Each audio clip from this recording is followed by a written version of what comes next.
This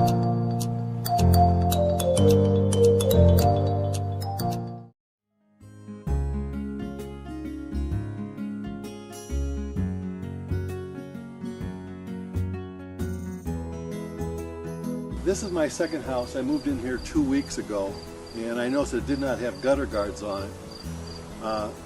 When the house inspector inspected my last house, he took a look in there, and after 11 years, the gutters were still clean. 11 years, the gutters were still clean. So after not cleaning gutters for 11 years, I decided I didn't want to start now, so there was no option for me but to install Raindrop again.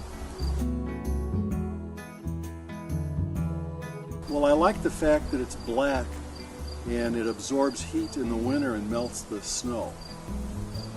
My neighbors got gutter guards that are aluminum, and they don't do that, they just form icicles. I like the fact that they're made out of polypropylene and are virtually indestructible, as opposed to some that are made out of aluminum, and if there's ever a hailstorm, they'll just be damaged and not work properly. Well, these will stand up to anything. What is the main thing I like about the product? It works, and it works extremely well.